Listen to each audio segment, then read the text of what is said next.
Will Smith wouldn't seem an obvious candidate for a midlife crisis.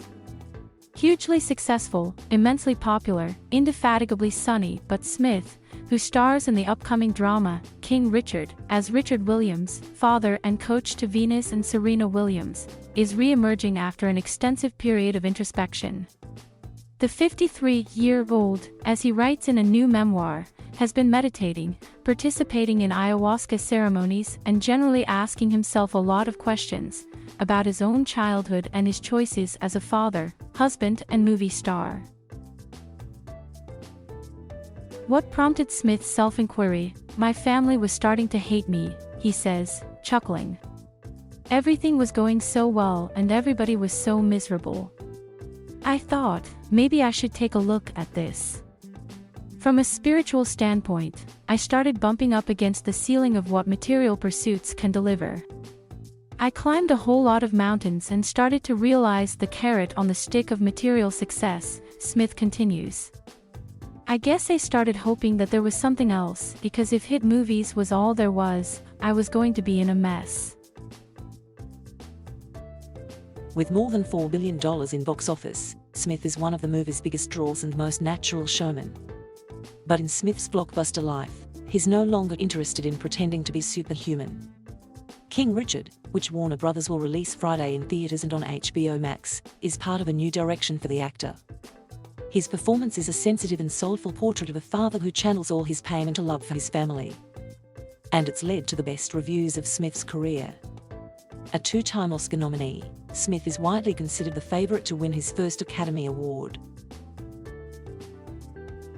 10 years ago, I wouldn't have had the maturity and the life experience to find the subtle colors and textures, Smith said in a recent interview. Richard Williams is a hard man to love. But he's a hard man to love because of how hard he loves. He has been so brutalized and he has been so disrespected and disregarded. When you bump into that trigger, there's a volcano of hurt in there. His family became his oasis. King Richard, directed by Reynaldo Marcus Green, is an intimate view of the Williams tennis juggernaut and a nuanced depiction of their father-coach, often rendered as more of a self-promoting megalomaniac. It's an authorized view of the Williams family. Isha Price, one of Venus and Serena's three half-sisters, is a producer. It captures them as a tightly knit family whose accomplishments, from Compton to center court, came from their determination and unity.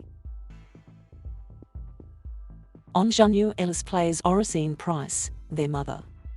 King Richard may be foremost about Richard, but Ellis' performance, too, has been singled out for the way Ellis honors the less known but no less formative parent of Serena and Venus. She is one of a long line of black women that I know personally that hold the weight of the world with a smile, or not a smile, on their shoulders, says Ellis.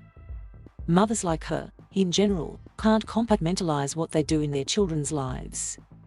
They are their children's coach, but at the same time they have to cook and clean, they have to do their hair, they have to sew tennis outfits for them. She was so much to this family.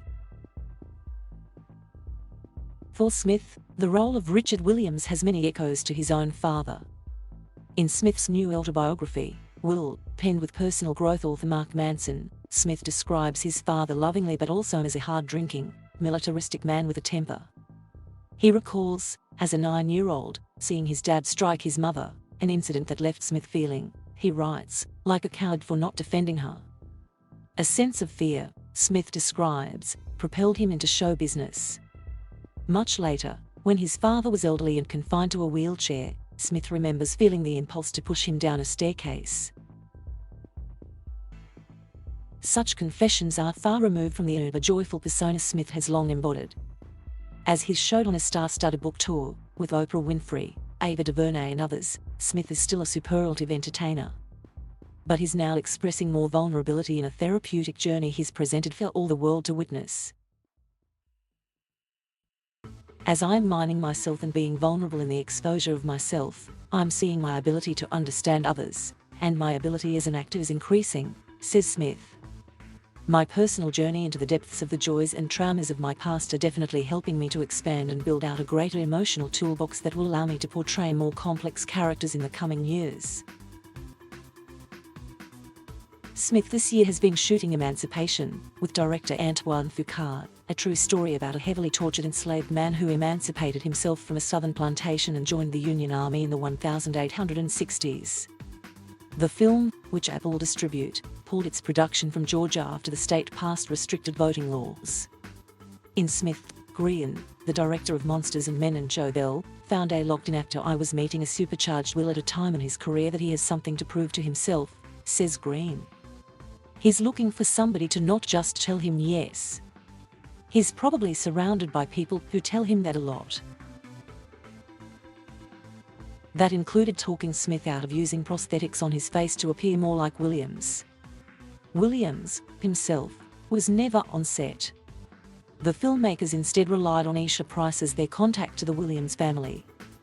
Serena and Venus are executive producers on the film and attended its recent premiere at Los Angeles AFI Film Fest. Smith's own family has been in the spotlight for years. Jada Pinkett Smith's Facebook series Red Table Talk has provided an extremely candid view of their relationship and family life, with children Jaden, 23, Willow, 21, and Trey, 29, who's Smith's son from his first marriage with Sherry Zampinumber. Much of their young lives have been on camera. Jaden first co-starred with his father in The Pursuit of Happiness, and Willow appeared in I'm Legend. In an emotional episode of Smith's YouTube series The Best Shape in My Life, in which he chronicles his efforts to get into better shape physically and mentally, Smith read his children chapters from his memoir, sharing joys and regrets about how he's raised them. If there's one thing I'm proud of, it's that I got my children to take control and take the reins of their lives early, Smith says.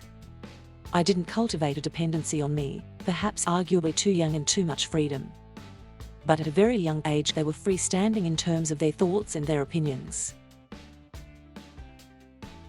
Smith's personal evolution is ongoing, but his turn toward candor may be permanent. In his YouTube series, he says, "At this point in my life, authenticity is much more powerful to me than mystery."